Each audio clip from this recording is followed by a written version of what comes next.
Very good morning, my dear student. My name is Mukesh Vishwakarma. I welcome you on behalf of Scholars Public School. मैं class 12th में diamond necklace इस chapter को पढ़ा रहा था, तो आप सब बिना देर किए अपने माइंड को मेकअप कर लीजिए और रेडी हो जाइए। क्या कुछ खास है इसमें देखने के लिए।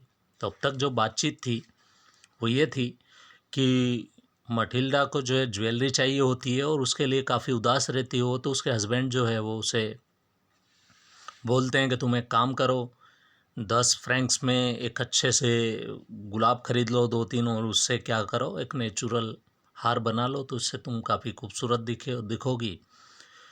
But she was not convinced, वो राज़ी नहीं होती है और बोलती है कि there is nothing more humiliating than to look poor among other woman who are rich. इससे बड़ा जलील होना कि अमीर औरतों के बीच में गरीब दिखना, शायद ही दुनिया में कोई इससे बड़ी मजाक किसी की हो सकती है। तो फिर हस्बैंड बोलते हैं हाउ स्टूपिड यू आर, तुम वाकई बड़ी बेवकूफ़ हो। हर हस्बैंड क्राइड, चिल्लाते हैं, go and look up your friend, जाओ अपनी जो सहेलियां हैं, जो तुम्हारी फ्रेंड्स है, उनसे उधार ले लो। मैडम फॉरेस्टर है जो काफ़ी रईस है, and ask her to lend you some jewels, और उससे जाके बोलो कि तुम्हें कुछ ज्वेल्स जो है वो उधार दे दे। You are intimate enough with her to do that। Intimate मतलब इंटीमेसी, किसी के बीच में घनिष्ठता, तुम काफ़ी घनिष्ठ भी हो उसके साथ, तो तुम ऐसा कर भी सकती हो। She uttered a cry of Joy, वो अचानक खुशी के मारे चिल्ला उठी। True, I never thought of it, मैंने तो ऐसा कभी सोचा ही नहीं था कि ऐसा भी हो सकता है, क्योंकि उसे लगता है कि ऐसा तो कभी हो ही नहीं सकता, मेरे पास ज्वेल्स नहीं है तो मतलब मैं पहन नहीं सकती। पर ऐसा उधार लेने वाला आइडिया उसके दिमाग में पहले आया नहीं। The next day she went to her friend, अगले दिन वो अपनी फ्रेंड के पास जाती है। And told her of her distress, और वो अपनी पूरी कहानी, अपना पूरा दुख दर्द, अपना पूरा तनाव उसे बता देती है। Madam Forester went to a wardrobe, madam Forester क्या है, वो जाती है अपने वार्ड्रोब के पास में, जहाँ पर एक क्या लगा हुआ है, मिरर लगा हुआ है। मिरर एक अच्छी किस्म का बड़ा वार्ड्रोब है उनके पास में, उसके पे प्लेस है। Took out a large jewel box, उसके बाद में क्या करती है वो, एक बड़ा सा ज्वेल बॉक्स निकालती है बाहर। ब्रॉट इट बैक, उसे लाती है। ओपन इट, और उसके बाद उसे खोलती है। Then said, madam Loisel choose my dear, इसमें से तुम चाहो वो निकाल सकती हो, तो जो भी हार तुम्हें चाहिए वो इसमें से निकाल लो। शी सा फर्स्ट सम ब्रेसलेट्स, पहले तो कुछ ब्रेसलेट्स देखती वो हाथ में पहनने के लिए। देन अ पर्ल नेकलेस, और उसके बाद में नेकलेस देखती है।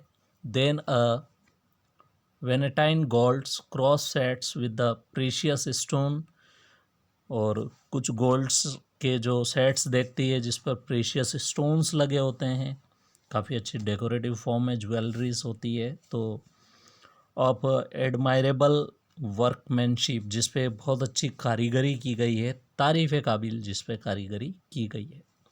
She tried on the ornaments before the mirror, उसने क्या किया, बड़े अच्छे से कांच के सामने खड़ी हो गई और सारे ऑर्नामेंट्स को ट्राई करने लग गई कि इसमें से कौन कौन सी चीज़ें जो मेरी बॉडी के ऊपर जो है वो सूट करेगी।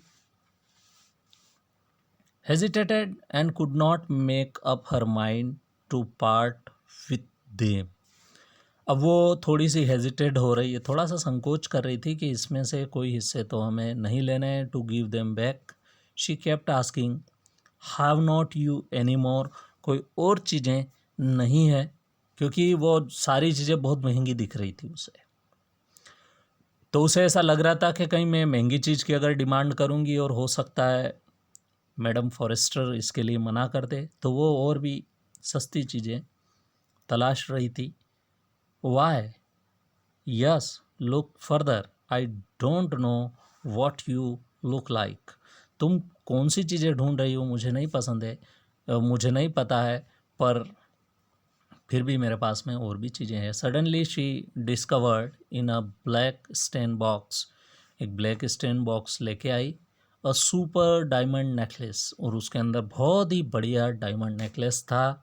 And her heart throbbed with a immoderate desire. और उसके बाद में क्या हुआ, उसका हार्ट जो है वो एक इमोडरेट डिज़ायर जो है उसमें आ गई, अपने आप को अपनी इच्छाओं पर वो उसको देखकर काफ़ी मोहित हो गई, ये कह सकते हैं। और उसका हार्ट जो है वो पूरा उस पर पिघल गया उसको देखकर। Her hands trembled as she took it, जैसे ही वो अपने हाथ में लेने लग गई उसको, तो उसके हाथ जो हैं वो कांपने लग गए, क्योंकि ऐसा हार उसने कभी अपने जीवन में देखा नहीं था। जैसा सबको पता था वो गरीब परिवार में पैदा हुई, पर उसकी एस्पिरेशंस जो थी काफ़ी बड़ी थी, तो कहीं ना कहीं उसको जो उसके सपने थे उसके आंखों के सामने दिख रहे थे, तो उसे